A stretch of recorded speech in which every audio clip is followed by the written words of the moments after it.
नमस्कार दोस्तों, आप सभी लोगों का स्टडी IQ अकेडमी स्वागत है। दोस्तों आप लोगों के लिए जो अभी हाल ही में दोस्तों वैकेंसी निकाली गई है स्टेनोग्राफर और असिस्टेंट पर्सनल असिस्टेंट की जो ग्रेड 2 की वैकेंसी है, उसी के लिए जो है मैं पेपर लेके आया हूं। दोस्तों जो पिछले वर्ष में जो पेपर हुआ था 2018 में, उसी पेपर का मैं पूरा सॉल्यूशन करवाने वाला हूं। आपका जो पेपर हुआ था 8 बजे से सुबह 8 बजे से 11 बजे तक 3 घंटे का ये पेपर था।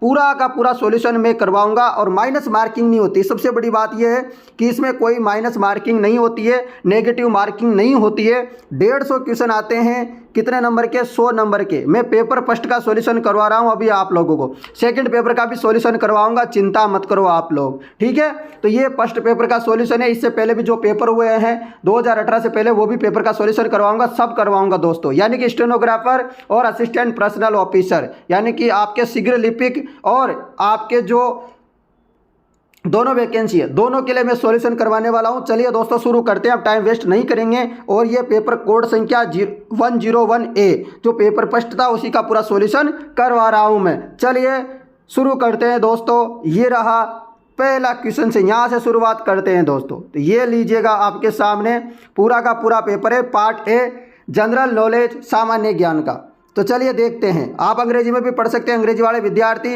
नवंबर 2020 में राजस्थान के मुख्यमंत्री ने अपनी तरह के पहले अंगदान स्मारक का वर्चुअल उद्घाटन यहाँ पर किया।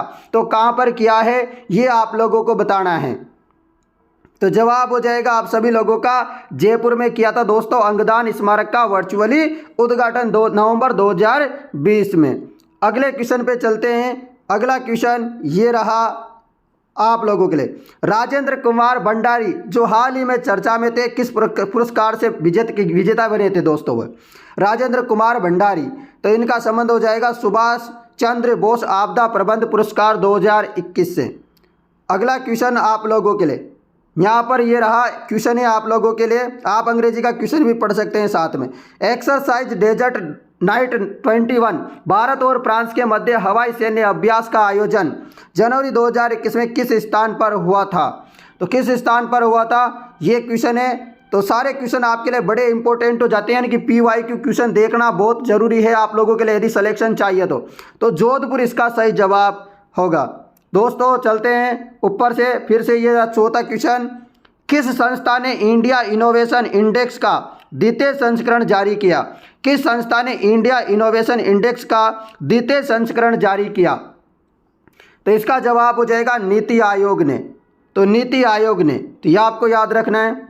अगला प्रश्न आप लोगों के लिए ये रहा दोस्तों। अगला प्रश्न, जनवरी 2021 में संपन्न WHO की कार्यकारी बोर्ड की अध्यक्षता किस देश ने की? जनवरी 2021 में संपन्न WHO की कार्यकारी बोर्ड की अध्यक्षता किस देश ने की थी? तो इसका जवाब हो जाएगा भारत ने। किसने? इंडिया ने किया। अगला प्रश्न क्वेश्चन है आप लोगों के लिए, यहाँ पर देख लो दोस्तों आप लोग। ये रहा क्वेश्चन। 1 जनवरी 2021 को किस संस्था ने अपना 63वां स्थापना दिवस मनाया? किस संस्था ने 1 जनवरी 2021 को 63वां स्थापना दिवस मनाया? जवाब हो जाएगा DRDO। क्या होगा? DRDO। अगला क्वेश्चन, IUC का पूर्ण रूप क्या है जो हाल ही में चर्चा में था? IUC का पूरा नाम आपको बताना है, फुल फॉर्म बतानी है। IUC का फुल फॉर्म तो इंटरकनेक्टेड यूजेज चार्जेज। तो ये आपका सही जवाब हो जाएगा ऑप्शन नंबर C। अगला क्वेश्चन आप लोगों के लिए ये रहा दोस्तों। अगला क्वेश्चन 7 के बाद इधर चलते हैं दोस्तों, थोड़ा इधर है, ठीक है। तो ये रहा, वर्तमान केंद्रीय बजट में घोषित मित्रा योजना किस क्षेत्र से संबंधित है? तो मित्रा योजना का संबंध किससे है? मित्रा योजना का संबंध किससे है? तो मित्रा योजना का संबंध है वस्त्र यानी कि टेक्सटाइल से। किससे? वस्त्र यानी कि टेक्सटाइल से। अगला प्रश्न आप लोगों के लिए ये रहा क्वेश्चन है अगला, भारत के वर्तमान नियंत्रक एवं महालेखा परीक्षक कौन है? तो इसका जवाब हो जाएगा गिरीश सी मुर्मू। क्या? गिरीश सी मुर्मू इसका सही जवाब होगा। अगला प्रश्न, राफेल, और ये फाइनल आंसर की के अनुसार मैं आंसर बता रहा हूं, कोई प्री आंसर की नहीं है, फर्स्ट आंसर की नहीं है, फाइनल आंसर है दोस्तों। ये राफेल फाइटर जेट जिसने 26 जनवरी 2021 की गणतंत्रता दिवस फ्लाई फास्ट में हिस्सा लिया और वो देश किस देश से खरीदा गया था? जो राफेल फाइटर जेट है वो किस देश से खरीदा गए थे दोस्तों? ये पूछा गया है सीधा सीधा क्वेश्चन। तो फ्रांस से खरीदे गए थे। किससे? फ्रांस से। अगला प्रश्न, भारत के अंतर्राष्ट्रीय फिल्म महोत्सव का 51वां संस्करण 16 से 24 जनवरी 2021 को कहाँ पर आयोजित हुआ? तो कहाँ पर आयोजित हुआ? तो ये आपको याद रखना है, गोवा में। कहाँ पर? गोवा में। ये रहा दोस्तों अगला क्वेश्चन आप लोगों के लिए। क्वेश्चन है यहाँ पर, आप देख सकते हो क्वेश्चन, कोविड-19 संक्रमण से बचाव के टीके जो कोवैक्सीन और कोविशील्ड को इस तापमान पर रखा जाना चाहिए था।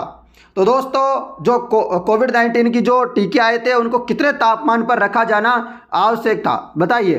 तो जवाब हो जाएगा 2 से 8 डिग्री सेल्सियस, 2 से 8 डिग्री सेल्सियस पर। अगला क्वेश्चन है आपके लिए नेपा। ये नेपा बहुत आता है दोस्तों एग्जामों में, हर एग्जाम में आता है। NEPA उद्योग इसके लिए प्रख्यात है। तो नेपा उद्योग किसके लिए प्रख्यात है? बहुत बार क्वेश्चन आता है दोस्तों, ये बहुत ज़्यादा। अखबारी कागज उद्योग के लिए नेपा उद्योग किसके लिए प्रख्यात है? अखबारी कागज के लिए उद्योग प्रसिद्ध है दोस्तों। ये मध्य प्रदेश में है नेपा जगह कहाँ है? नेपा उद्योग कहाँ है? मध्य प्रदेश में है दोस्तों, ठीक है ना, याद रखना। अगला प्रश्न आप लोगों के लिए ये रहा, किस सेल में सिलिका का प्रतिशत 55 से 65% होता है? तो सिलिका का जो परसेंटेज होता है 55 से 65%, वो कहाँ पर होता है? किस सेल में होता है? किस सेल में होता है? तो होता है मध्य सिलिक सेल में। किसमें? मध्य सिलिक सेल में होता है मित्रों। चलते हैं नेक्स्ट प्रश्न पर। ये रहा, इनमें से कौन सी हिमालयी नदी प्रणाली का हिस्सा नहीं है? ध्यान देने वाली बात है, नहीं है, पूछा गया है। हिमालय नदी प्रणाली का हिस्सा नहीं है, हिमालय नदी प्रणाली का हिस्सा नहीं है। जवाब हो जाएगा गोदावरी, जबकि सिंधु ब्रह्मपुत्र गंगा तो है हिमालय नदी प्रणाली का हिस्सा, जबकि गोदावरी नहीं है। अगला प्रश्न, गांधी सागर वन्य जीव अभ्यारण्य कहाँ पर स्थित है? गांधी सागर वन्य जीव अभ्यारण्य यानी कि Gandhi Sagar wild life sanctuary कहाँ पर है? तो यह आपका जवाब हो जाएगा दोस्तों मध्य प्रदेश। जबकि गांधी सागर बांध कहाँ पर है यह भी पूछा जाए तो मध्य प्रदेश में चंबल नदी पर बना हुआ है, ठीक है। चल होगा। अगला प्रश्न, इनमें से कौन सी भारत की खरीफ की फसल है? खरीफ की फसल जो बरसात के टाइम में बोई जाती है उसी को बोलते हैं खरीफ की फसल, है ना। और जो अभी फसलें चल रही है गेहूं वगैरह ये कब बो इसको बोलते हैं रबी की फसल। तो यहाँ पर पूछा गया है खरीफ की फसल, तो खरीफ की क्या हो जाएगी आपको याद रखना है। जैसे गेहूं ये रबी की है, चना रबी की है, जो रबी की अभी बोई जाती है। जबकि बाजरा हो गया, मूंगफली हो गई और आपकी मक्का हो गई, बाजरा मक्का और आपकी जवार, ये सब किसकी है? ये खरीफ की फसलें हैं दोस्तों। चलिएगा अगला प्रश्न, राष्ट्रीय पर्यावरण अभियांत्रिकी अनुसंधान संस्था कहाँ पर स्थित है? राष्ट्रीय पर्यावरण अभियांत्रिकी अनुसंधान संस्था कहाँ पर स्थित है? क्वेश्चन अच्छा है, पूछा गया है आप लोगों से, जवाब दीजिएगा। तो नागपुर में है। नागपुर कहाँ पर है? महाराष्ट्र में। राष्ट्रीय पर्यावरण अभियांत्रिकी अनुसंधान संस्था कहाँ है? नागपुर महाराष्ट्र में।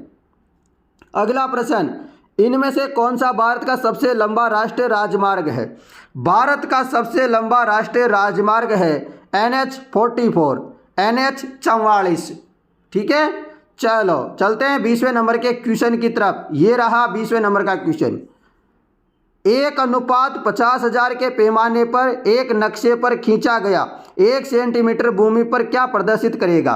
तो 1:50,000 के पैमाने पर एक नक्शे पर खींचा गया 1 सेंटीमीटर भूमि पर क्या प्रदर्शित करेगा? दोस्तों ये क्वेश्चन अच्छा है, इसको सॉल्यूशन वगैरह करना पड़े तो आप अच्छे से कर सकते हैं। तो जैसे कि बात करें यहाँ पर तो 0.5 किलोमीटर क्या हो जाएगा? 0.5 किलोमीटर। कभी समय मिलेगा तो मैं आप लोगों को ऐसे क्वेश्चन भी सॉल्यूशन करना सिखाऊंगा, क्योंकि ये क्वेश्चन हमारे जो बीटेक का एग्जाम होता था ना दोस्तों, बीटेक का जो एग्जाम होता है सिविल का, बीटेक में भी बात करें तो सिविल के जो कंपटीशन वगैरह होते हैं तो वहाँ ज़्यादा क्वेश्चन आते हैं वैसे ये से वाले, परंतु ये आपके भी पूछा गया है। तो याद रखो आप तो सीधा सीधा 1 सेंटीमीटर भूमि पर क्या प्रदर्शित करेगा ये पैमाना? 0.5 किलोमीटर। फिर किसी दिन बताऊंगा आपको अच्छे से। सिंपल सा क्वेश्चन देखो, ये सभी क्वेश्चन पूछे गए। विश्व पर्यावरण दिवस कब मनाया जाता है? तो विश्व पर्यावरण दिवस 5 जून को मनाए जाते हैं। कब मनाया जाता है? 5 जून को विश्व पर्यावरण दिवस मनाया जाता है। 16 सितंबर को क्या मनाते हैं? बताओ आप फटाफट। ओजोन दिवस। क्या?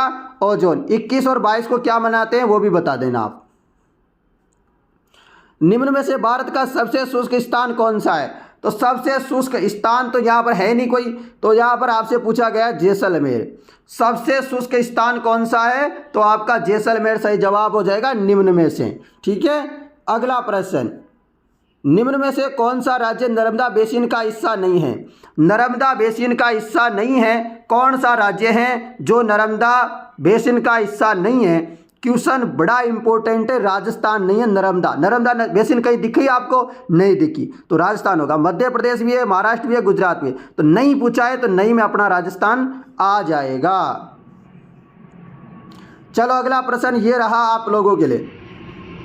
क्षेत्रफल के अनुसार दिए हुए जिलों का सही अवरोही क्रम, यानी कि क्षेत्रफल के अनुसार अवरोही क्रम, घटता हुआ क्रम आप लोगों को बताना है। अवरोही, आरोही का डिसेंडिंग ऑर्डर बताना है। असेंडिंग ऑर्डर यानी कि आरोही क्रम का मतलब होता है बढ़ता हुआ, यहाँ पूछा है अवरोही, घटता हुआ क्रम। बताओ, जवाब हो जाएगा आप लोगों का जैसलमेर का सबसे ज़्यादा क्षेत्रफल है, फिर नागौर का है और फिर टोंक का है। तो बिल्कुल सीक्वेंस में दे रखा है, तो 1, 2 और 3 इसका प्रकार से सही हो जाएगा। अगला प्रश्न, 1800 ईस्वी में किस विद्वान ने प्रथम बार वर्तमान राजस्थान क्षेत्र के लिए राजपुताना नाम का प्रयोग किया था? तो सबसे पहले जो राजपुताना नाम का 1800 ईस्वी में प्रयोग किया था वह किसके द्वारा किया गया था? तो बिल्कुल जवाब हो जाएगा दोस्तों जॉर्ज थॉमस के द्वारा। उसके बाद लिया था फिर राजस्थान नाम जो लिया था वो दिया था कर्नल टोड ने। राजस्थान नाम किसने लिया था सर्वप्रथम? तो कर्नल टोड हो जाएगा। जबकि राजपुताना नाम का प्रयोग सर्वप्रथम 1800 ईस्वी में किसने किया था? जॉर्ज थॉमस के द्वारा किया गया था। क्वेश्चन इंपॉर्टेंट है भाई। अगला क्वेश्चन, इनमें से कौन सी अरावली श्रृंखला की सबसे ऊंची पर्वत चोटी है? तो सबसे ऊंची पर्वत चोटी आप लोगों को पता है एक ही है, और गुरु शिखर है, जिसकी ऊंचाई कितनी 1722 मीटर या 1727 मीटर। ठीक है, तो ये आप लोग याद रखना, इंपॉर्टेंट है। गुरु शिखर जो कि सिरोही जिले में पड़ती है, माउंट आबू में। ठीक है, चलिएगा, बहुत बढ़िया। अगला क्वेश्चन, अमृता देवी विश्नोई पुरस्कार किस क्षेत्र में दिया जाता है? वेरी इंपॉर्टेंट क्वेश्चन है। अमृता देवी पुरस्कार किस क्षेत्र में दिया जाता है? सबको पता है, क्योंकि ये वनों को बचाने से संबंधित होते हैं। विश्नोई जाति तो दोस्तों वन्य जीव संरक्षण से संबंधित है आपकी अमृता देवी विश्नोई, जिन्होंने चिपको आंदोलन शुरुआत की थी दोस्तों अपने जोधपुर में। और यहाँ पर एकमात्र दोस्तों क्या वृक्ष मेला लगता है, पूरे साल में एक बार, पूरे विश्व में एकमात्र मेला लगता है, जो है आपको याद रखना है, ये जोधपुर में लगता है। ठीक है, चलिएगा, चलिए अगला क्वेश्चन है आप लोगों के लिए, ये रहा अगला क्वेश्चन। राजस्थान के किस जिले में जलोढ़ मृदा पाई जाती है? तो जलोढ़ मृदा कहाँ पाई जाती है? तो जलोढ़ मृदा की बात करें तो भरतपुर में पाई जाती है। जलोढ़ मृदा कहाँ पाई जाती है? इसको बोलते हैं एलुवियल सोइल। एलुवियल सोइल जो है पाई जाती है आपके, कहाँ पाई जाती है? भरतपुर में। अगला प्रश्न आप लोगों के लिए, क्वेश्चन ये रहा, राजस्थान के किस भाग में तांबे के पुराने प्रचुर भंडार है? तांबे के प्राचीन भंडार कहाँ पर है? तो खेतड़ी में है। खेतड़ी आपका सही जवाब हो जाएगा। राजस्थान के किस भाग में तांबे के पुराने प्रचुर भंडार है? खेतड़ी में। पहले खेतड़ी कहाँ पड़ता था भाई? पहले खेतड़ी जो आपके झुंझुनू में पड़ता था, आजकल मुझे लगता है ये नीम के थाना में आने लग गया ना, नीम का थाना में। ठीक है, खेतड़ी, तो ये आपको याद रखना है। अगला प्रश्न आप लोगों के लिए ये रहा, राजस्थान के किन जिलों में सबसे ज़्यादा आरक्षित वन्य क्षेत्र है? राजस्थान के किन जिलों में सबसे ज़्यादा आरक्षित वन्य क्षेत्र है? जवाब हो जाएगा इसका उदयपुर और चित्तौड़गढ़। उदयपुर और चित्तौड़गढ़ राइट आंसर होगा, सबसे ज़्यादा आरक्षित वन्य क्षेत्र। अगला प्रश्न आप लोगों के लिए ये रहा, बढ़िया क्वेश्चन है, आराम से आंसर देना है, थोड़ा सा सोच समझ करके। इनमें से कौन सा जोड़ा सही सुमेलित नहीं है? नहीं है तो चलो बताओ फटाफट, सभी विद्यार्थी जवाब देंगे इसका। पता है आपको जवाई बांध पाली में, पाली के जवाई गोरे होते हैं, मैंने बताया था आपको। राणा प्रताप सागर जो कि चित्तौड़ में है, चंबल नदी पे बना हुआ है, और ये जवाई नदी पे बना हुआ है पाली में। उम्मेद सागर बांध ये भीलवाड़ा में बना हुआ है, कहाँ पर है? भीलवाड़ा में बना हुआ है। जबकि बजाज सागर बांध आपका दोस्तों डूंगरपुर में नहीं है। तो बजाज सागर कहाँ है? कमेंट करके बताइए। बजाज सागर डूंगरपुर में तो बिल्कुल भी नहीं है। ठीक है, 31वां चलते हैं 32वें नंबर की तरफ। ये रहा दोस्तों 32वें नंबर का क्वेश्चन। इनमें से कौन सी राजस्थान की भेड़ की किस्म नहीं है? क्या नहीं है भाई? बताओ फटाफट। तो आपको पता है बर्बरी किसकी नस्ल है? बकरी की। बकरी की नस्ल होती है बर्बरी, जबकि चोकला, पुंगल, मगरा ये सब भेड़ की नस्ल है भाई। अगला प्रश्न आप लोगों के लिए ये रहा, जोड़ा बनाइए और दिए गए कूट का सही उत्तर का चुनाव करें।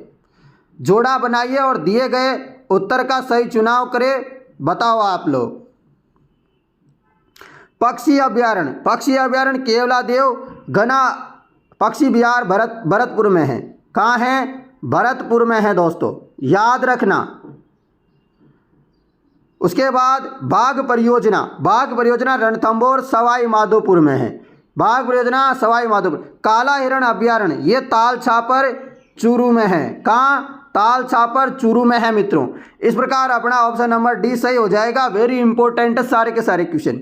अगला प्रश्न, निम्न में से राजस्थान के किस जिले में सबसे ज्यादा गेहूं उगाया जाता है, जिसको अन्न का कटोरा भी कहते हैं? वो है श्री गंगानगर। कहाँ? श्री गंगानगर, आप याद रखना चलिएगा। चलो अगले प्रश्न में चलते हैं भाई। ये रहा अगला क्वेश्चन, निम्न में से सभी राजस्थान की रबी तिलहन फसलों के सिवाय है, यानी कि रबी की जो तिलहन फसलें हैं उसके सिवाय अलग अलग बताना है आप लोगों को। तो आपको बताया तोरिया, सरसों ये रबी की अभी बोई जाती है। तारा मीरा ये भी अभी बोई जाती है। अलसी ये भी अभी बोई जाती है रबी में। परंतु मैंने आपको क्या बताया था, थोड़ी देर पहले बताया था जब खरीफ का क्वेश्चन बताया था मैंने ऊपर आपको, तो एक ही एग्जाम में दो दो क्वेश्चन आ रखे हैं रबी और खरीफ से संबंधित। ठीक है, तो मूंगफली को मैंने बताया था कि मूंगफली खरीफ की फसल है। कब किसकी फसल है? खरीफ की फसल है मित्रों मूंगफली। ठीक है ना। चलो अगला प्रश्न आप लोगों के लिए क्वेश्चन है आप लोगों के लिए, राजस्थान के किस पड़ोसी राज्य का चंबल परियोजना में हिस्सा है? कौन सा पड़ोसी राज्य जिसे चंबल का हिस्सा है? तो मध्य प्रदेश में। तो मध्य प्रदेश, एमपी और राजस्थान की संयुक्त परियोजना है दोस्तों। किसकी? एमपी और राजस्थान की संयुक्त परियोजना है। कौन सी? चंबल परियोजना। अगला प्रश्न ये रहा दोस्तों अगला प्यारा क्वेश्चन कि निम्न में से किन स्थानों पर चमड़ा आधारित लघु उद्योग है? चमड़ा आधारित लघु उद्योग कहाँ है? चमड़ा आधारित लघु उद्योग है आपके जयपुर और जोधपुर में। कहाँ? जयपुर जोधपुर में दोस्तों चमड़ा उद्योग है। अगला प्रश्न, राजस्थान में मिट्टी यानी कि टेराकोटा की मूर्ति बनाने का मुख्य कला केंद्र कौन सा है? Very important, simple simple question है और एग्जाम में भाई ऐसे क्वेश्चन आते हैं। और याद रखना मैं जो पढ़ा रहा हूं आपके लिए बहुत इंपॉर्टेंट है भाई। जवाब होगा मोलेला।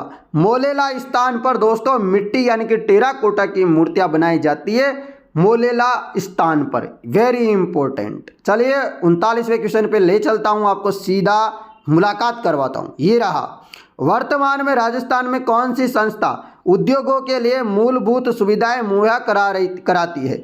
वर्तमान में कौन सी संस्था है दोस्तों जो यदि आपको उद्योग वगैरह लगाना है तो मूलभूत सुविधा जो भी इंपॉर्टेंट सुविधा होती है, इंफ्रास्ट्रक्चर फैसिलिटी क्या करती है? मुहैया कराती है। कौन कराती है? तो ये कराती है रीको। रीको करवाती है, आपको याद रखना है। अगला प्रश्न, राज्य का दूसरा सबसे बड़ा सौर ऊर्जा पार्क कहां पर स्थापित किया जा रहा है? तो राज्य का दूसरा सबसे बड़ा सौर पार्क तो आपको याद रखना है नौक जैसलमेर में। और पहला कहां है? पहला है दोस्तों जोधपुर में। कहां है पहला? पहला है जोधपुर में। दूसरा कहां पर स्थापित किया जा रहा है? नौक जैसलमेर में। याद रखना दोनों बात। चलो अगला प्रश्न, राजस्थान की पहली प्रत्यक्ष लाभ अंतरण योजना कौन सी है? राजस्थान की पहली प्रत्यक्ष लाभ अंतरण योजना यानी कि फर्स्ट डायरेक्ट बेनिफिट ट्रांसफर योजना इन राजस्थान कौन सी है? पूछा जा रहा है। तो ये है भामाशाह योजना। कौन सी? भामाशाह योजना। अगला प्रश्न है आपके लिए, 2011 की जनगणना के अनुसार निम्नलिखित किस जिले की जनसंख्या सबसे अधिक है? सबसे ज्यादा जनसंख्या की बात करें भाई, बहुत ज्यादा है, बहुत है, लगभग 50 लाख से भी ज्यादा है। यह है जयपुर की जनसंख्या। सर्वाधिक जनसंख्या है दोस्तों 2011 की जनगणना के अनुसार। चलते हैं 43वें नंबर के क्वेश्चन की तरफ। ये लो भाई, ये लो रे लो। ठीक है,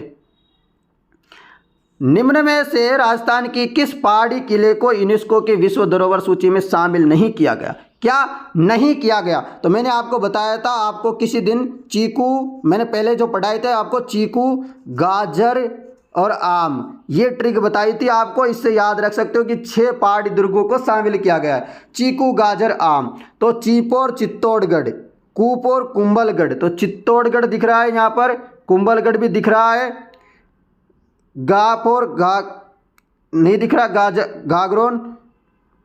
उसके बाद यहाँ पर जैसलमेर का किला, उसके बाद रणथंबोर भी दिख गया भाई। आप और आमेर, तारागढ़ को नहीं किया गया, इसका मतलब कि तारागढ़ हमारी ट्रिक में नहीं आता। बिल्कुल, तो क्या हो जाएगा इसका जवाब, तारागढ़ को शामिल नहीं किया गया। याद रखना, हो गया याद ट्रिक से, हुआ कि नहीं। चलो अगला प्रश्न, कान्नड़ देव प्रबंध किसके द्वारा लिखी गई है। कान्नड़ देव प्रबंध किसके द्वारा रचित है। तो जवाब हो जाएगा पद्मनाभ। कान्नड़ देव प्रबंध किसके द्वारा रचित है, पद्मनाभ के द्वारा।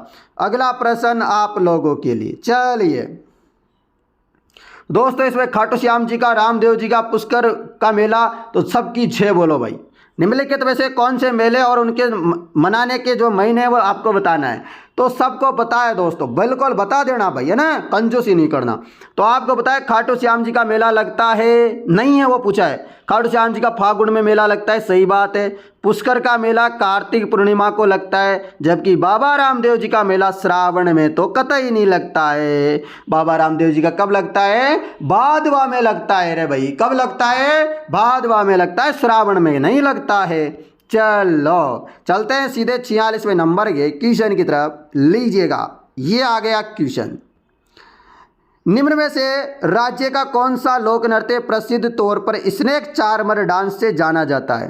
तो स्नेक चार्मर डांस के रूप में जाना जाता है, वह किसको जानते हैं। तो हम जानते हैं कालबेलिया नृत्य को स्नेक चार्मर डांस के रूप में। ठीक है मेरे लाडला लाडलियों, कैसी लग रही है क्लास, पसंद आ रही है, मजा आ रहा है क्लास में या नहीं आ रहा है। कमेंट करते रहिए, कमेंट फटाफट आना चाहिएगा। अगला प्रश्न आप लोगों के लिए, निम्न सभी शैलियों ढूंढाड़ चित्रकला स्कूल के अंतर्गत आती है, सिवाय निम्न में से कौन सी शैलियों को छोड़ करके ढूंढाड़ की शैलियों के अंतर्गत आती है। कौन सी एक शैली को छोड़ दे तो सारी की सारी जयपुर में आती है भाई। अरे तो सबको दिख रहा है, आमेर भी आती है, जयपुर भी आती है, उनियारा जो कि आजकल टोंक में पड़ती है, तो ये टोंक वाली भी आती है। अरे भाई बूंदी तो नहीं आती, बूंदी किस में आती है, हाड़ौती में। किस में आती है मेरे दोस्तों, हाड़ौती में आती है। जबकि आमेर जयपुर में ही है, जयपुर में ही है, उनियारा जो टोंक में पड़ती है वो भी इसी में आती थी। ठीक है, चलिएगा अगला प्रश्न, पापू जी की फड़ सुनाते समय इस मुख्य वाद्य यंत्र का उपयोग किया जाता है। पापू जी की फड़ सुनाते हुए किस वाद्य यंत्र का उपयोग करते हैं राम भाई। तो रावण हत्या का करते हैं, किसका, रावण हत्या का उपयोग करते हैं, पापू जी की फड़ सुनाते हुए मुख्य वाद्य यंत्र का उपयोग। अगला प्रश्न आपके लिए, राजस्थान का वह स्थान जो पहले विराट नगर के नाम से जाना जाता था, पर पांडवों ने अज्ञातवास का 1 वर्ष बिताया था, आज किस नाम से जानते हैं। जो विराट नगर है उसे आजकल हम किस नाम से जाना करते हैं भाई। विराट नगर का अन्य नाम क्या है आजकल जो जानते हैं हम। बिल्कुल, तो आजकल विराट नगर को बेराट के नाम से जानते हैं। किसके नाम से, बेराट के नाम से। चलो भाई चलते हैं अगले प्रश्न पे। ये रहा आपका अच्छा प्यारा सा क्वेश्चन, राजस्थान के इनमें से किस शहर को बावड़ियों का शहर कहते हैं। City of step wells, city of step wells यानी कि बावड़ियों का शहर किसे कहते हैं, जिस शहर के हरिओम सर है उसी को कहते हैं। ठीक है, मतलब मेरा जिला कौन सा है, बूंदी से। तो दोस्तों बूंदी को ही सिटी ऑफ स्टेप वेल्स बावड़ियों का शहर कहा जाता है भाई। अगला प्रश्न, राजस्थान में ग्रीष्म उत्सव कहाँ मनाया जाता है। अरे भाई हमारे पूरे राजस्थान में तो गर्मी पड़ती है तगड़ी वाली, अरे एक ही जगह तो गर्मी नहीं पड़ती, कम पड़ती है, तो वह हो जाएगा माउंट आबू में। तो जो ग्रीष्म उत्सव है, समर फेस्टिवल है, वो माउंट आबू में आयोजित किया जाता है, माउंट आबू सिरोही। ठीक है मित्रों, समझ गए। चले अगले प्रश्न में। ओके, लीजिए तो ये रहा, राजस्थान में तिल पट्टी के लिए कौन सा स्थान है। भाई आपका मन कर रहा है, आज तो आप लोगों का मन कर रहा है कि सर हमें तो तिल पट्टी खानी है, कहाँ जाओगे भाई, जगह में नहीं, अब जिला बन गया, जिला बन गया जिला, तो ब्यावर में जाओगे। अब ब्यावर में जाना पड़ेगा। कहाँ जाओगे तिलपट्टी खाने के लिए? ब्यावर में जाओगे, समझ गए। चलो, कौन से लोक देवता को ऊंटों के देवता के रूप में जाना जाता है? अरे अभी तो बताया मैंने थोड़ी देर पहले।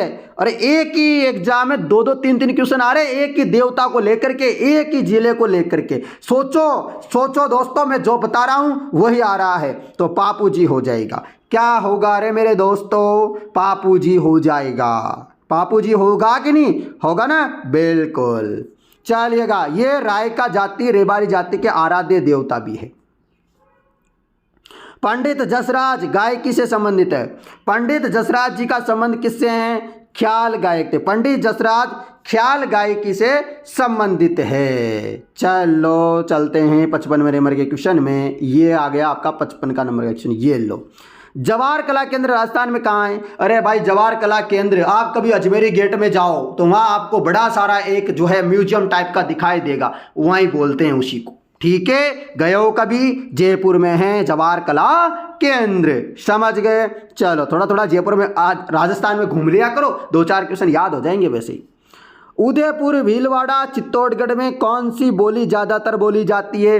अरे भाई इस जगह को बोलते ही मेवाड़ है, तो वहाँ बोली भी तो मेवाड़ी बोली जाएगी ना, बोलते हैं कि नहीं? जैसे मारवाड़ की बात करें, जोधपुर और बीकानेर, इधर कौन सी बोली बोली जाए तो सीधा आपको पता है कि मारवाड़ कहते हैं, इसको तो मारवाड़ी बोलते हैं। जैसे कोटा बूंदी झालावाड़ की बात करेंगे तो भाई इसको तो हाडोती कहते हैं, तो हाडोती बोली बोलेंगे। अरे ये से याद रखो भाई, तो मेवाड़ी हो जाएगा। समझ गए? समझ में आ रहा है आप लोगों को? बहुत बढ़िया। नहीं आ रहा हो तो दोबारा से वीडियो देख लेना। अगला क्वेश्चन, दमना एक गहना है जो पहना जाता है। भाई दमना, दमना कहाँ पहनते हैं? दमना पहनते हैं दोस्तों उंगली में। कहाँ पहनते हैं? उंगली में दमना पहना जाता है। अगला प्रश्न आ गया है भाई, लो रे लो मेरे दोस्तों, क्वेश्चन लो आप 58 नंबर का। तो अचलेश्वर शिलालेख 1285 ईस्वी का है, बिल्कुल। कोंबलगढ़ प्रशस्ति 1460 की, ये वाला गलत है। तो 1 और 2 किस में, 1 और 3 किस ऑप्शन में दिख रहा है? तो ये दिख रहा। तो 1 और 3 आपका सही जवाब हो जाएगा। ठीक है, अचलेश्वर शिलालेख 1285 का, कोंबलगढ़ प्रशस्ति 1460 की। चलते हैं अपने 59 क्वेश्चन की तरफ। ये रहा दोस्तों क्वेश्चन, निम्न युद्धों को ध्यान पूर्वक पढ़िए और सही उत्तर का कालक्रम के अनुसार चयन करो। लो, पता है आपको, हल्दी घाटी का युद्ध, खानवा का युद्ध, तराइन का युद्ध। ठीक है, सबसे पहले आप लोगों को पता है कालक्रम के अनुसार व्यवस्थित करना है आप लोगों को। तो आपको तराइन का युद्ध पता है 1191-92 में हुआ था। ठीक है, सबसे पहले ही आएगा। खानवा का 1527 में हुआ था। कब? 1527 में। हल्दी घाटी का कब हुआ था?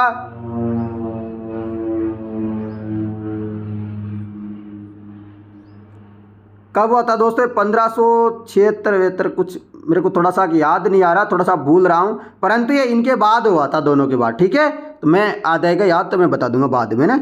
अभी तो आपको याद रखना, तराइन का युद्ध हुआ, फिर खानवा का युद्ध हुआ, फिर हल्दी घाटी का युद्ध 1576 में हुआ था दोस्तों, 1576 में हुआ था, ये आपको याद रखना है। ठीक है ना। चलो चलते हैं अगले प्रश्न की तरफ। ये रहा अगला क्वेश्चन, चित्तौड़गढ़ का विजय स्तंभ इनके द्वारा बनाया गया था। तो दोस्तों महाराणा कुंभा की प्रथम विजय को दोस्तों अमर रखने के लिए महाराणा कुंभा ने दोस्तों चित्तौड़गढ़ किला बना दिया। क्या कर दिया? चित्तौड़गढ़ किला क्या विजय स्तंभ बनाया, वहां पर 9 मंजिला विजय स्तंभ बनवाया है। आपने नहीं देखा हो तो देख लेना जाकर के, मिल जाएगा आपको चित्तौड़गढ़ में। अभी भी है ऐसा कैसा ही। चलो अगला प्रश्न, भरतपुर शहर की स्थापना की थी। भरतपुर शहर की स्थापना किसके द्वारा की गई थी? तो जाटों का अफलातून जिसको कहा जाता है दोस्तों, महाराजा सूरजमल के द्वारा की गई थी। अगला क्वेश्चन, राजस्थान में ब्रिटिशों ने शासक हरबख्श पाल सिंह के साथ कहां पर संधि की? तो राजस्थान में ब्रिटिशों ने शासक हरबख्श पाल सिंह के साथ कहां पर संधि की? तो इसका जवाब हो जाएगा करौली। क्या होगा? करौली। चलते हैं 63 नंबर के क्वेश्चन की तरफ। ये लो आ गया भाई, राजस्थान 1857 का संग्राम कहां से शुरू हुआ? अरे भाई याद है ना आपको, नसीराबाद से है। तो 28 मई 1857 से शुरुआत हुई थी 15वीं बंगाल नेटिव इन्फेंट्री के द्वारा। इसका साथ दिया था 30वीं नेटिव इन्फेंट्री ने।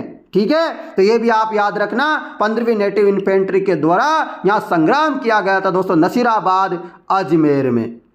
याद रखना, प्रथम यहां शुरुआत यहां से हुई थी। चलो अगला प्रश्न। और कितनी छावनियां थी उस समय? 6 छावनियां थी। याद रखना ये बात भी। अगला क्वेश्चन, गुप्त सैन्य संगठन वीर भारत सभा की स्थापना की थी। वीर भारत सभा की स्थापना की थी, तो याद रखना गोपाल सिंह खरवा और केसरी सिंह बारट के द्वारा। गोपाल सिंह खरवा और केसरी सिंह बारट के द्वारा की गई थी। अगला प्रश्न, ट्रेंच कमीशन संबंधित है। ट्रेंच कमीशन का संबंध किससे है?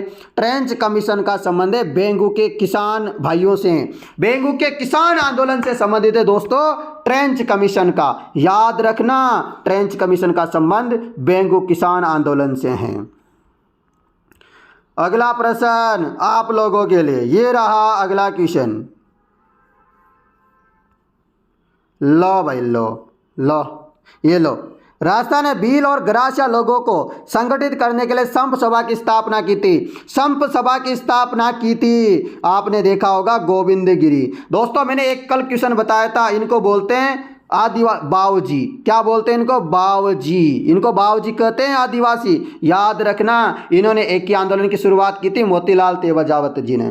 तो दोस्तों ये क्वेश्चन बहुत आते हैं। मैं कल जो इसका पढ़ा रहा था, किसका? पशु परिचर वालों को पढ़ा रहा था, तब ये क्वेश्चन मैंने करवाया था, गोविंदगिरी और दोनों वाला करवाया था ना।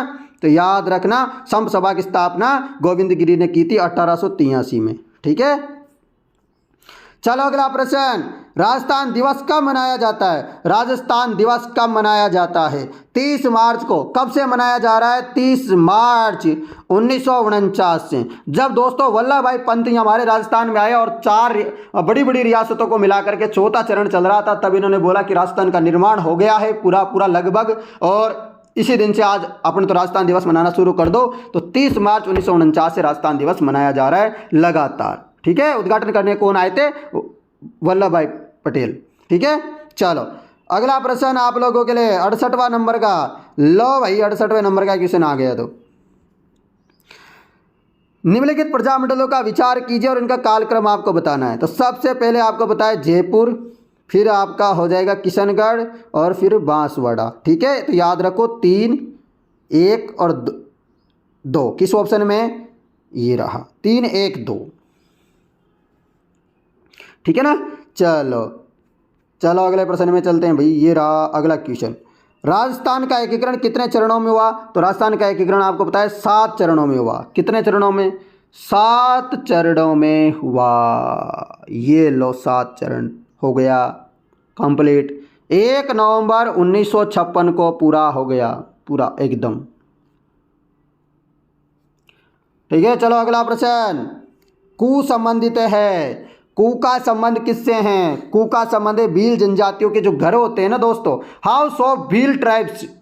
तो भील जनजाति के जो घर होते हैं उनको बोलते हैं कु। क्या बोलते हैं? कु बोलते हैं। अगला प्रश्न, देश में त्रिस्तरीय पंचायती राज प्रणाली को प्रारंभ करने वाला राजस्थान राज्य है। दोस्तों जो पंचायती राज व्यवस्था शुरू की गई है, त्रिस्तरीय पंचायती प्रणाली जो शुरू की गई है, त्रिस्तरीय जो सिस्टम किया गया है शुरू, वो कहाँ कौन से राजस्थान का कौन सा नंबर है? राजस्थान कब शुरू किया था? तो राजस्थान ने प्रथम नंबर में शुरुआत किया था। कहाँ से? नागौर से। कहाँ से? नागौर से शुरुआत हुई थी दोस्तों, हमारे राज्य के नागौर से। देश का पहला राज्य है हमारा राजस्थान। अगला प्रश्न आप लोगों के लिए, मुख्यमंत्री का 7 सूत्रीय कार्यक्रम संबंधित है। मुख्यमंत्री का 7 सूत्रीय कार्यक्रम किससे संबंधित है? तो नारी सशक्तिकरण से। किससे? Empowerment of women. तो नारी सशक्तिकरण से संबंधित है। अगला क्वेश्चन ये रहा 73 नंबर का, राजस्थान का कौन सा शहर विश्व में रत्न बाजार के लिए प्रसिद्ध है? यानी कि आपको बताना है जेम्स मार्केट के रूप में, वर्ल्ड फॉर जेम्स मार्केट के रूप में फेमस है वो सिटी कौन सी है? बताओ फटाफट, कौन सा शहर है भाई? तो जयपुर हो जाएगा। क्या? जयपुर होगा। अगला प्रश्न आप लोगों,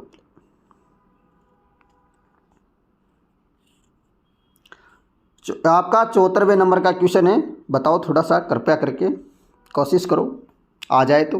प्रजनन, पशु प्रजनन केंद्र और नस्ल। डंग प्रजनन केंद्र कहाँ की है? डंग जो पशु प्रजनन केंद्र है ये किस नस्ल की यहाँ पर इन्होंने की थी? तो जवाब हो जाएगा मालवी की, सही होगा। चंदन की थार पारकर, चंदन में किसको? थार पारकर को। नौहर में राठी गाय को। ठीक है, चलिए तो ऑप्शन नंबर 1 सही होगा आप लोगों का। अगला प्रश्न आप लोगों का, शेखावटी ब्रिगेड का मुख्यालय कहाँ स्थित है? शेखावटी ब्रिगेड का मुख्यालय कहाँ है?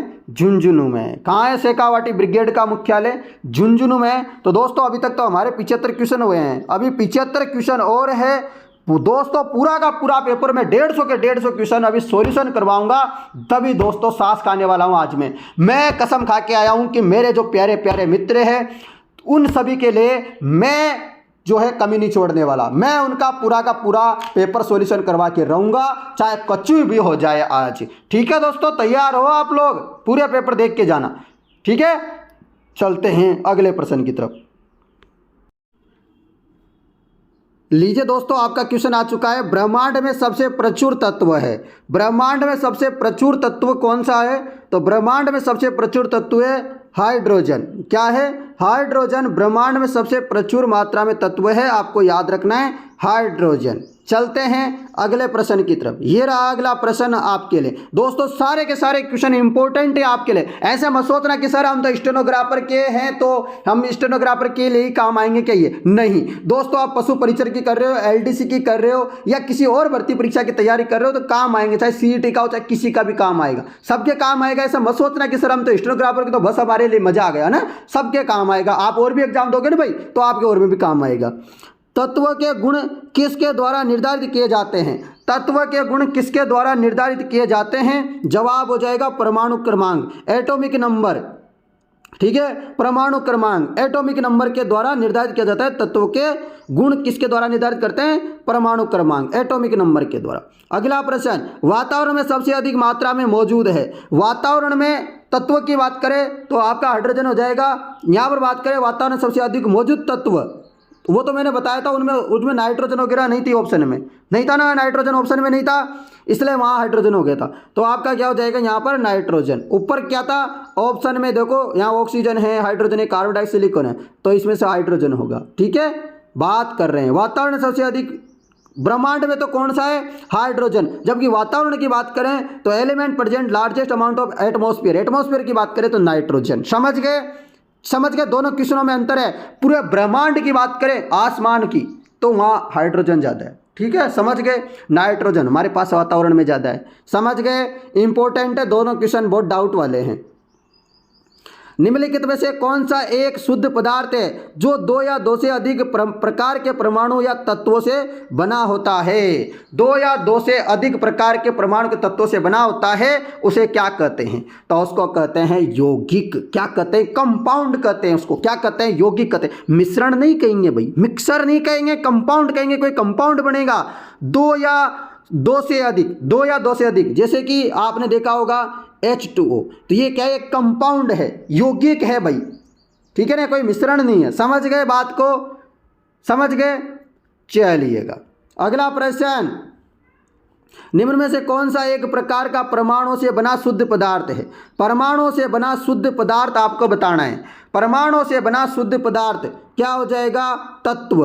क्या होगा? एलिमेंट। परमाणु से बना शुद्ध पदार्थ होता है तत्व। ये तत्व जैसे कि कार्बन तत्व हो गया, कोई भी तत्व मान लो, ऑक्सीजन तत्व हो, तत्व। ठीक है, दोनों बातों में अंतर।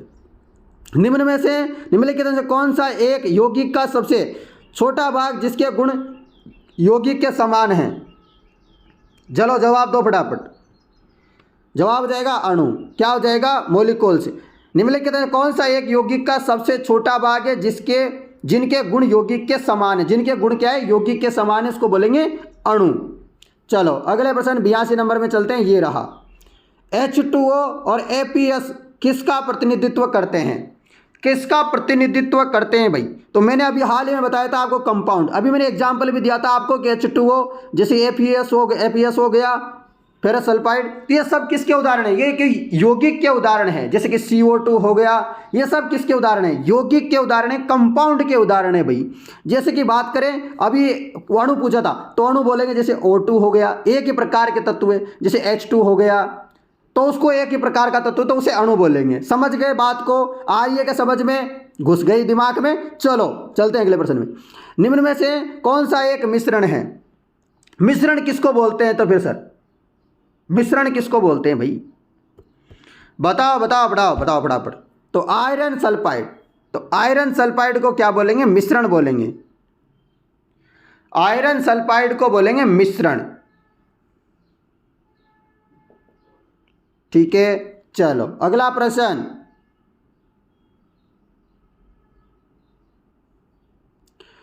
निम्नलिखित में से कौन सा एक यौगिक के रूप में और एक अणु के रूप में भी वर्गीकृत किया जा सकता है? निम्नलिखित में से कौन सा एक यौगिक के रूप में और अणु के रूप में भी वर्गीकृत किया जा सकता है? किसको? चलो बताओ। ऑक्सीजन को। ऑक्सीजन को अणु के रूप में भी वर्गीकृत कर सकते हैं और यौगिक के रूप में भी वर्गीकृत कर सकते हैं। ठीक है, चलो अगला प्रश्न। ये रहा अगला प्रश्न आपके लिए। निम्न में से कौन सा तत्व अधातु है? अधातु आपको बताया गया है नॉन मेटल।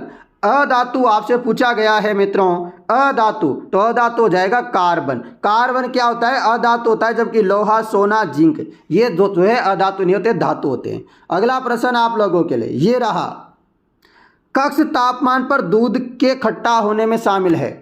कक्ष के तापमान पर दूध के खट्टा होने में क्या शामिल है? तो क्या शामिल हो जाएगा? रासायनिक परिवर्तन। यानी कि दूध से दही में परिवर्तन होने को, इस प्रक्रिया को क्या कहते हैं? इसको बोलते हैं रासायनिक प्रक्रिया। क्या बोलते हैं? रासायनिक प्रक्रिया बोलते हैं इसको। क्या बोलते हैं? रासायनिक प्रक्रिया बोलते हैं। समझ गए आप लोग? रासायनिक परिवर्तन बोलते हैं।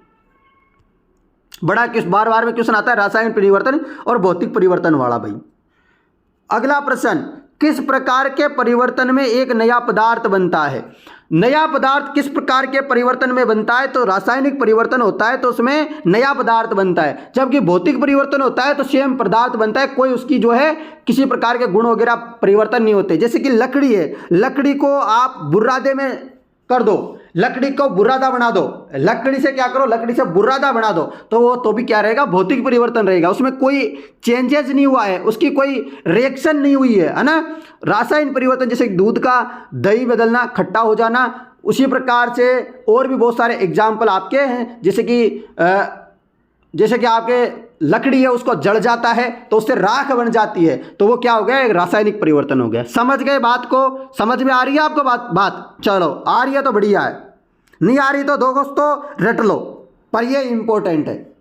कौन सी जंग रोधक की एक विधि है? जंग रोधक, मेथड ऑफ प्रिवेंट रस्ट, यानी कि जंग रोधक, यानी कि जंग को किस प्रकार से रोका जा सकता है? क्या करेंगे जंग को रोकने? लोहे में जंग लग रहा है भाई, तो अब जंग लग रहा है तो समस्या हो रही है, जंग नहीं लगने देना है अपने को, तो उसको क्या करेंगे? उसका गैल्वेनीकरण करेंगे। क्या करेंगे? गैल्वेनाइजेशन करेंगे, गैल्वेनीकरण करेंगे, तो उसमें जंग नहीं लगेगा, बच जाएगा अपना लोहा। निम्न में से कौन सा एक भौतिक परिवर्तन है? अब मैंने एक बात बताया था आपको, अभी देखो मैं जो एग्जाम्पल बताता हूं ना दोस्तों, वही क्वेश्चन आ जाता है, टपक जाता है। मतलब अपनी जबान में दोस्तों समझ लो कि आप लोगों के लिए ब्रह्मास्त्र साबित हो गए। दोस्तों समझ लो, तैयारी आप कर लो, मैं बता रहा हूं वैसे वैसे मैं पढ़ा रहा हूं, आप पढ़ लो। मैंने बताया था आपको लकड़ी के लट्ठे को छोटे छोटे टुकड़ों में काटना, थोड़ी देर पहले एग्जाम्पल दिया था कि नहीं दिया था? दिया था ना। आ गया क्वेश्चन, आ गया ना क्वेश्चन। बस ऐसे, जैसे लकड़ी का जलना रासायनिक परिवर्तन, फलों का पकना रासायनिक परिवर्तन, भोजन का पकना ये रासायनिक परिवर्तन, ये सब रासायनिक परिवर्तन है भाई, परंतु ये ऊपर वाला भौतिक परिवर्तन है। चलो चलते हैं अगले प्रश्न में। लो आप ये लो, निम्न में से कौन सा एक रासायनिक परिवर्तन नहीं है? बताओ फटाफट। रासायनिक परिवर्तन नहीं है रे भाई। लोहे में जंग लगना रासायनिक परिवर्तन, मैग्नीशियम रिबन का दहन रासायनिक परिवर्तन, मोमबत्ती का जल जाएगा दोस्तों, मोमबत्ती उड़ जाएगी, गायब हो जाएगी, वापस नहीं मिलेगी। ठीक है, तो जल गई। मोमबत्ती का यदि पिघल रही है तो उसको बोलते हैं भौतिक परिवर्तन। यदि मोमबत्ती पिघलेगी तो वापस मोमबत्ती बना देंगे भाई, अपना क्या जा रहा है। आपने देखा होगा मोम है आपके पास, मोमबत्ती है, उसको पिघला दो आप, धूप में रख दो और थोड़ी देर बाद फिर से मोम बना दो, क्या गया आपका? कुछ गया, कुछ खत्म हुआ, कोई भौतिक परिवर्तन हुआ, कोई परिवर्तन हुआ, कोई रिएक्शन हुई इसमें? नहीं, वापस बन सकता है। तो मतलब भौतिक परिवर्तन। समझ गए बात को? पल्ला पड़ी बात कुछ? चलो अगले क्वेश्चन में चलते हैं। क्वेश्चन है 91, भौतिक परिवर्तन के लिए ऐसा नाम देने का ये कारण है। भौतिक परिवर्तन के लिए ऐसा नाम देने का ये कारण है, तो कौन सा कारण है बताओ फटाफट। चलो, इसका कारण परिवर्तन केवल भौतिक गुणों में होता है, केवल भौतिक गुणों में परिवर्तन होता है, इसलिए भौतिक परिवर्तन कर देते हैं। चलो अगला प्रश्न, अपनी सतह पर संरक्षी परत के निर्माण के कारण कौन सा तत्व कम अभिक्रियाशील हो जाता है? चलो इसका जवाब हो जाएगा एल्यूमिनियम। क्या? एल्यूमिनियम इसका सही जवाब हो जाएगा। अगला प्रश्न, धातु जो ठंडे पानी से अभिक्रिया नहीं करती है, कौन सी धातु है मित्रों जो ठंडे पानी से अभिक्रिया नहीं करती? Which metal does not react with cold water? बताओ। जवाब हो जाएगा मैग्नीशियम। मैग्नीशियम जो है क्या नहीं करती है? ठंडे पानी में अभिक्रिया नहीं करती, जबकि पोटेशियम करता है, सोडियम करता है, सीजियम करता है। भाई पोटेशियम और सोडियम को तो केरोसिन में रखना पड़ता है, इतना खतरनाक मामला है। केरोसिन में नहीं रखा तो आग लग जाएगी, चिंता मत करो, खत्म हो जाएंगे। चलो अगला प्रश्न आप लोगों के लिए मित्रों, निम्न में से कौन सी धातु सबसे अधिक अभिक्रियाशील है? कौन सी धातु है निम्न में से जो सबसे अधिक अभिक्रियाशील है, रिएक्टिव है, मोस्ट रिएक्टिव, रिएक्ट करती है फटाफट, दिखते हैं कुछ कुछ? मैग्नीशियम। इनमें से तो मैग्नीशियम है, निम्न में से कौन सी है? मैग्नीशियम। अगला प्रश्न, निम्न में से किस धातु का इस्तेमाल सबसे सामान्यतः स्टोरेज बैटरी में करते हैं? यानी कि जो स्टोरेज बैटरी होती है दोस्तों, उनमें किस धातु का प्रयोग करते हैं? सबको पता है, लेड। लेड का करते हैं, लेड को बोलते हैं अंग्रेजी में शॉर्टकट में पीबी। ठीक है। अगला प्रश्न, आमतौर पर पानी कीटाणु रहित करने के लिए किस धातु का प्रयोग किया जाता है?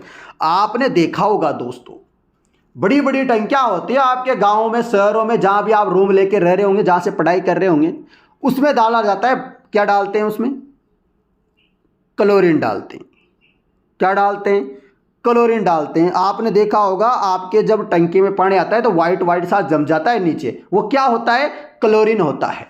क्लोरीन होता है पानी को शुद्ध वगैरह करने के लिए, कीटाणु रहित करने के लिए, याद रखिएगा। अगला प्रश्न है, फ्लिंट ग्लास का उपयोग बनाने में किया जाता है। तो फ्लिंट ग्लास होता है ना मित्रों, इसका उपयोग किसको बनाने में किया जाता है? प्रिज्म। प्रिज्म बनाने के लिए दोस्तों हम उपयोग करते हैं फ्लिंट ग्लास का। किसका? फ्लिंट ग्लास का उपयोग करते हैं। ठीक है मित्रों। अगला प्रश्न लो, अधातुएं होती है, नॉन मेटल्स आर, बताओ। अधातुएं होती है इलेक्ट्रोनेगेटिव यानी कि ऋण विद्युती, इलेक्ट्रोनेगेटिव यानी कि ऋण विद्युती जो होती है वो होती है अधातुएं।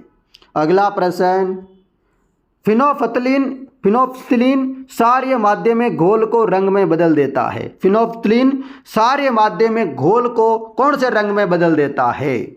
जवाब होगा आपका गुलाबी में। किस रंग में बदल देता है? गुलाबी, पिंक रंग में बदल देता है फिनोफ्थिलीन। अगला प्रश्न, अम्ल की धातु के साथ अभिक्रिया करने पर सामान्यतः कौन सी गैस मुक्त होती है? अम्ल की दोस्तों, अम्ल होता है, उसकी अम्ल की धातु के साथ अभिक्रिया होगी तो कौन सी जो गैस क्या होगी? मुक्त हो जाएगी, निकलेगी। तो H2 गैस निकलेगी। कौन सी? H2 गैस निकलेगी। अगला प्रश्न, बेकिंग सोडा को इसमें भी इस्तेमाल किया जाता है। बेकिंग सोडा को किस में इस्तेमाल करते हैं? सोडियम हाइड्रोजन कार्बोनेट में। सोडियम हाइड्रोजन कार्बोनेट में भी दोस्तों आप उपयोग करते हैं।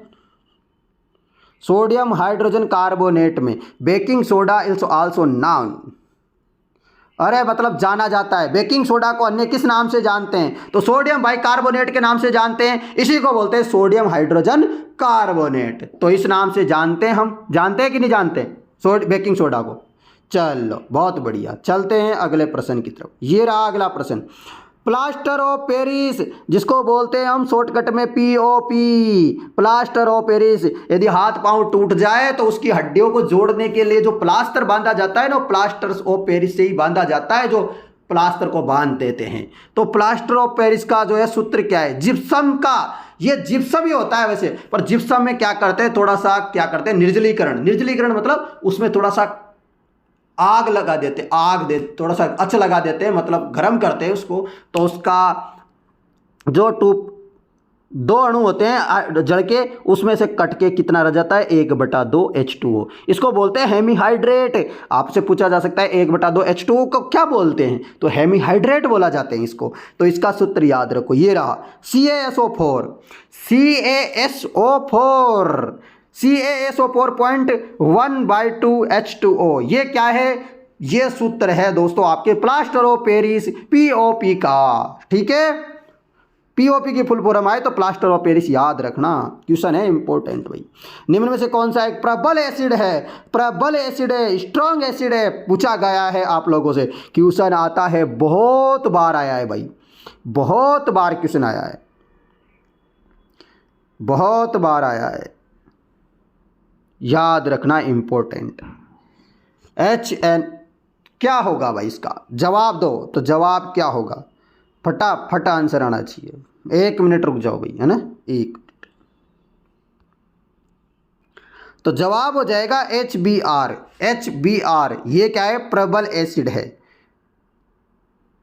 ठीक है, प्रबल एसिड क्या हो जाएगा आपका, HBr। दोस्तों ये आपकी फाइनल आंसर की है, उसमें ये आंसर दिए गए हैं।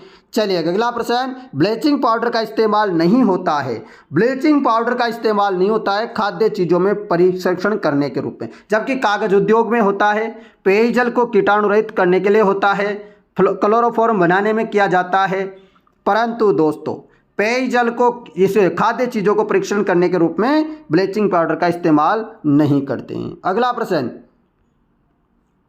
अम्ल सार के साथ अभिक्रिया करके लवण और पानी बनाता है, इस अभिक्रिया को क्या कहते हैं। अम्ल सार के साथ अभिक्रिया करके लवण बनाता है, इस अभिक्रिया को क्या कहते हैं, तो इसको बोलते हैं उदासीनीकरण। क्या बोलते हैं, अम्ल और सार मिल जाए तो दोस्तों ये अभिक्रिया होती है उदासीनीकरण, और उस लवण बना देता है, लवण और पानी बनाते हैं फिर ये। सही है एकदम। चलो अगला प्रश्न, अपमार्जक किससे बने होते हैं। अपमार्जक किससे बने होते हैं, तो अपमार्जक सल्फोनिक एसिड के सोडियम लवण से। अपमार्जक बने होते हैं सल्फोनिक एसिड के सोडियम लवण से बने होते हैं। अगला प्रश्न, पारदर्शी साबुन बनाने के लिए साबुन को घोलने के लिए किस रसायन का प्रयोग किया जाता है। पारदर्शी साबुन बनाने के लिए साबुन को घोलने के लिए किस रसायन का प्रयोग किया जाता है, तो जवाब हो जाएगा एथेनॉल। क्या होगा मित्रों, एथेनॉल इसका सही जवाब होगा। अगला प्रश्न आप लोगों के लिए, निम्नलिखित में से कौन लाल लिटमस को नीला कर देता है। कौन लाल लिटमस को नीला कर देता है, कौन है जो लाल लिटमस को नीला कर देता है, बेकिंग सोडा। कौन सा है, बेकिंग सोडा सही जवाब हो जाएगा, जो कि लाल लिटमस को नीला कर देगा। चलो अगला प्रश्न आप लोगों के लिए ये रहा, टमाटर किस अम्ल का प्राकृतिक स्रोत है। टमाटर किस प्राकृतिक स्रोत का है बताना है आपको। टमाटर किस अम्ल का प्राकृतिक स्रोत है, तो ऑक्सैलिक एसिड का।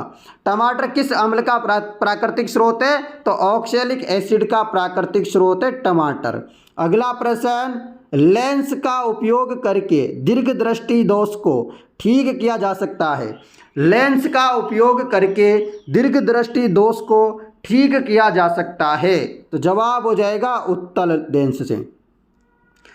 दीर्घ दृष्टि या इसी को बोलते हैं दूरदृष्टि। तो याद करने की ट्रिक मैं बताता हूं, जैसे दूर 2 अक्षरों का है और निकट, निकट तो आप याद करो कि दूर तो उत्तल में कितने अक्षर आते हैं, 3 और अवतल में आते हैं 4। तो आप याद रखो कि दूर में 2 अक्षर आते हैं, तो इससे थोड़ा सारा बड़ा सा केवल 3 अक्षरों का 1 + 2 + 1 तो 3, तो उत्तल आएगा इसके दूर करने के लिए। निकट में 3 आता है, 3 + 4, 3 में 1 जोड़ो तो क्या हो जाएगा, 4 हो जाएगा। तो 4 अक्षर वाला है, छोटे के लिए छोटा, दूर करने के लिए, निकट के लिए बड़ा। तो ये आप याद रखोगे तो ऐसे याद रह जाएगा आप लोगों को, मुझे तो ऐसे याद है।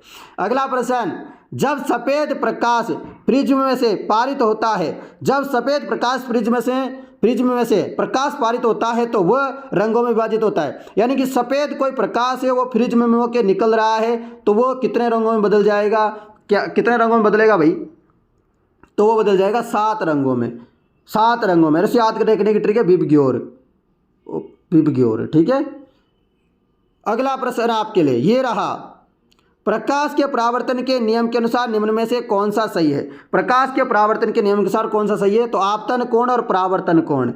आपतन यानी कि एंगल ऑफ इंसिडेंस और equal to angle of refraction. तो ये एंगल, ये कोण आई और कोण आर क्या हो जाते हैं, इसे बराबर रहते हैं। दोनों कोण क्या होते हैं, बराबर होते हैं। परावर्तन और आपतन कोण क्या होते हैं, बराबर होते हैं। तो ये आप याद रखना। चलो चलते हैं 13वें नंबर के क्वेश्चन में। ये रहा, पानी में हवा का एक बुलबुला के रूप में कार्य करेगा।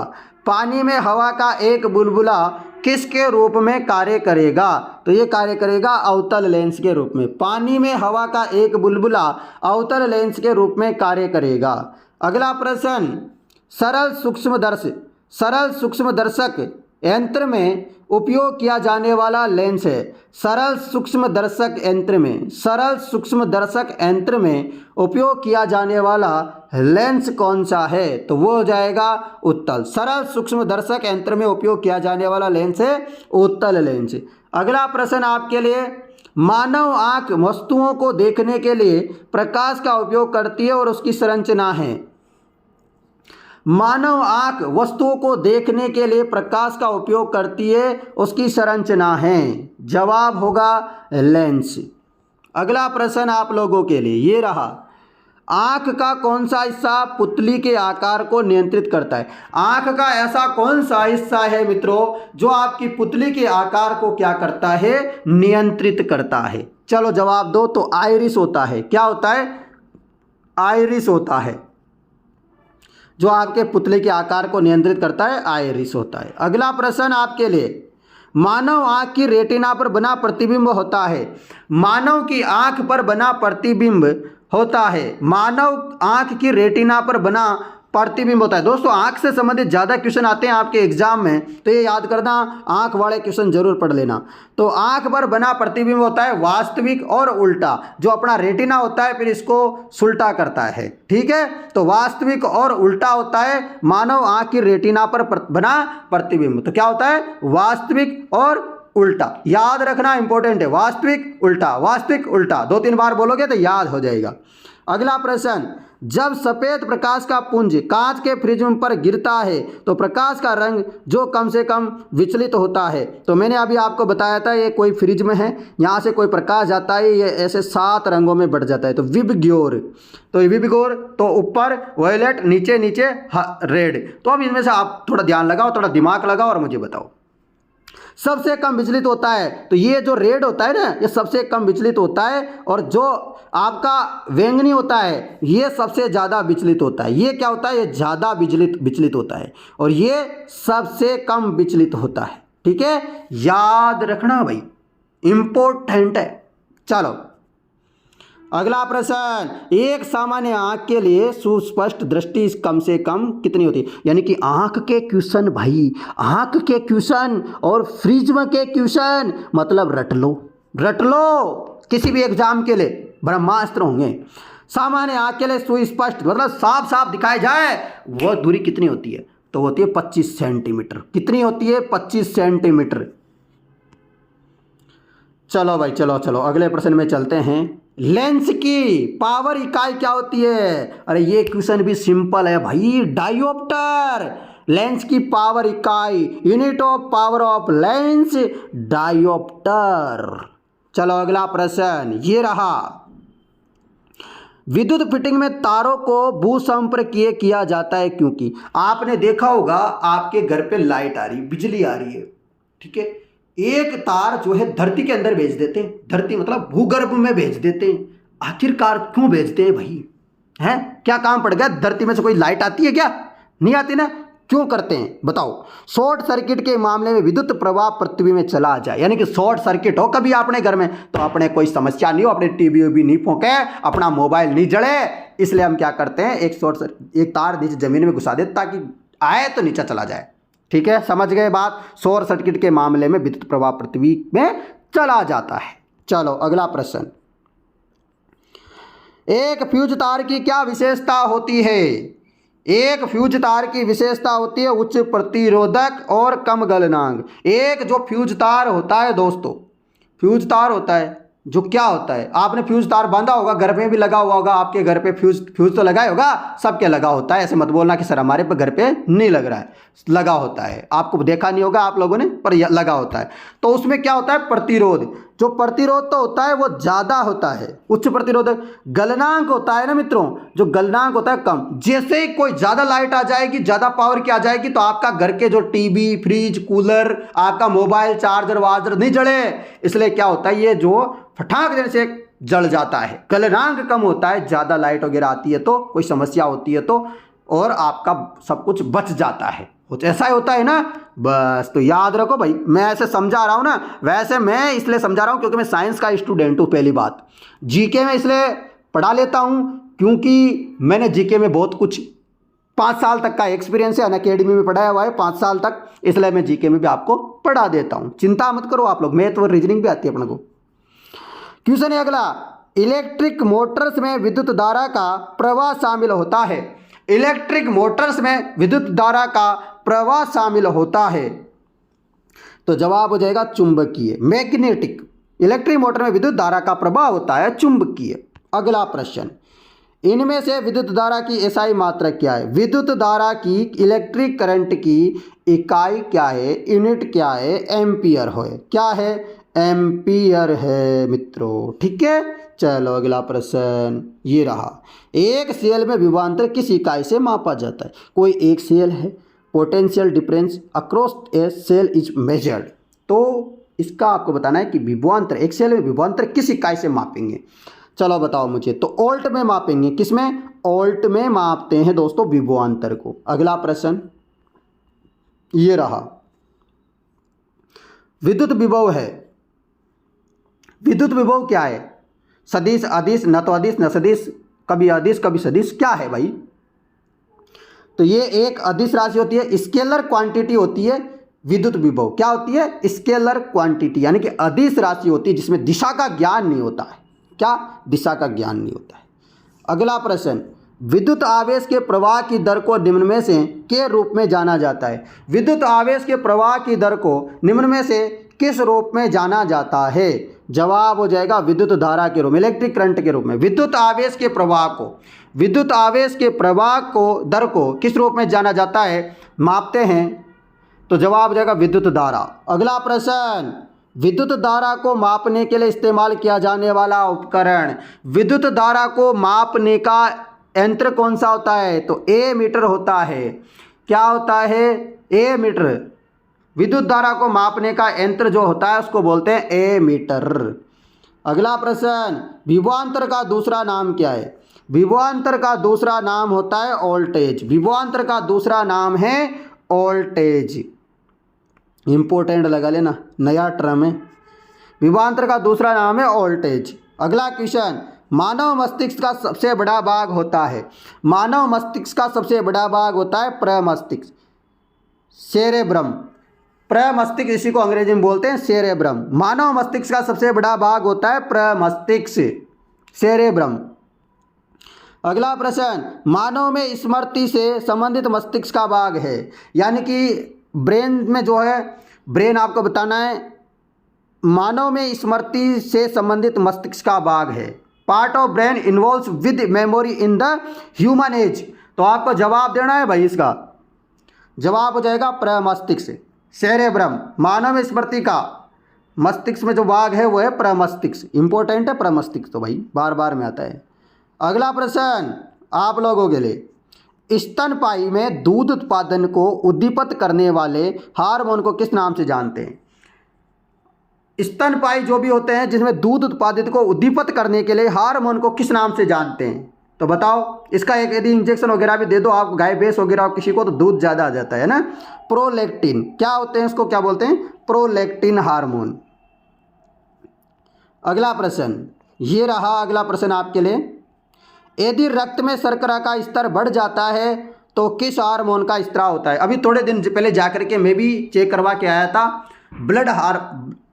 रक्त में शर्करा को। क्यों? क्योंकि मुझे लग रहा था कि अपन को भी कहीं ना कहीं हो गया होगा, इसलिए गया था मैं एक दिन चेकिंग कराने।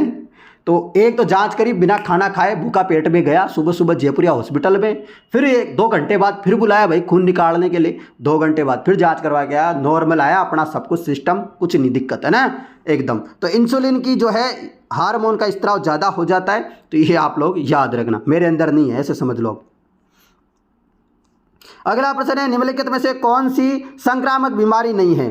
कौन सी है दोस्तों जो संक्रामक बीमारी नहीं है, संक्रामक बीमारी नहीं है? तो स्कर्वी दोस्तों संक्रामक बीमारी नहीं, जबकि डेंगू है, टाइफाइड है, कुकुर काशी है, ये सब संक्रामक बीमारी है, पर स्कर्वी संक्रामक बीमारी नहीं है। अगला क्वेश्चन, सलीपद या फील पाँव के कारण होता है? सलीपद या फील पाँव के कारण होता है, क्या होता है? बताओ बताओ बताओ फटाफट। तो ये होता है सूत्राभ कृमि यानी कि फाइलेरिया, सूत्राभ कृमि यानी कि फाइलेरिया होता है मित्रों, सलिप्त या फील पाँव के कारण। अगला प्रश्न, बीसीजी वैक्सीन किसके प्रतिरक्षा के लिए दिया जाता है? बीसीजी का टीका क्यों देते हैं? किसके लिए देते हैं? तो एस्मा यानी कि ट्यूबरकुलोसिस यानी कि टीबी के लिए। किसके लिए देते हैं? टीबी के लिए।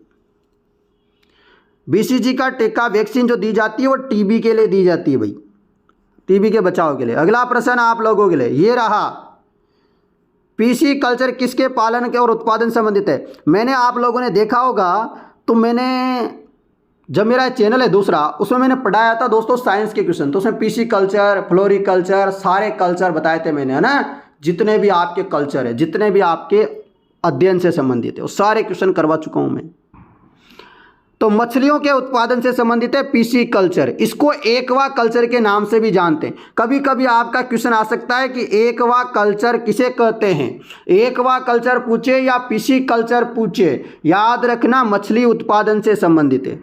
अगला प्रश्न आपके लिए, रेशम से प्राप्त किया जाता है, तो रेशम किससे प्राप्त किया जाता है? सिल्क इज ऑब्टेन्ड फ्रॉम, रेशम से प्राप्त किया जाता है। रेशम किससे प्राप्त की जाती है भाई? रेशम से प्राप्त किया जाता है। रेशम किससे प्राप्त किया जाता है? अच्छा क्वेश्चन है, तो रेशम कीट से।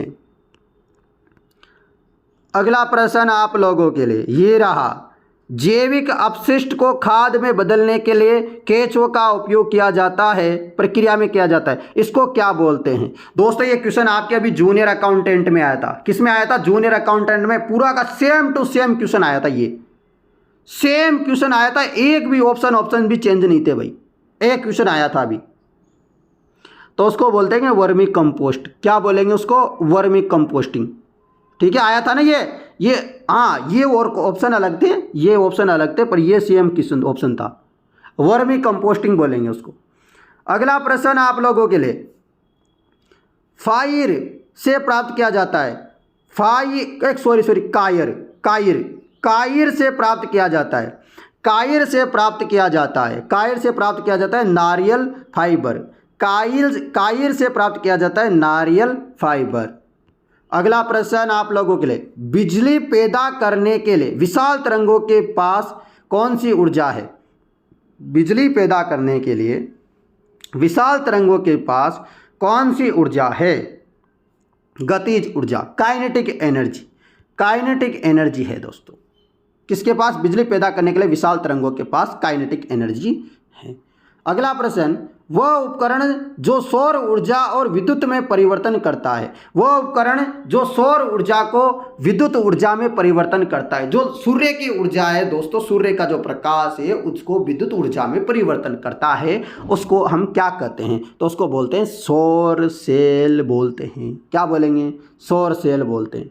अगला प्रश्न आप लोगों के लिए, बायोमास में शामिल नहीं है, बायोमास में शामिल नहीं है, लकड़ी भी शामिल होती है बायोमास में, कृषि अपशिष्ट भी शामिल होते हैं, गोबर होते हैं, धातु का क्या काम आ गया भाई? बायोमास में कैसे सड़े गलेगी धातु?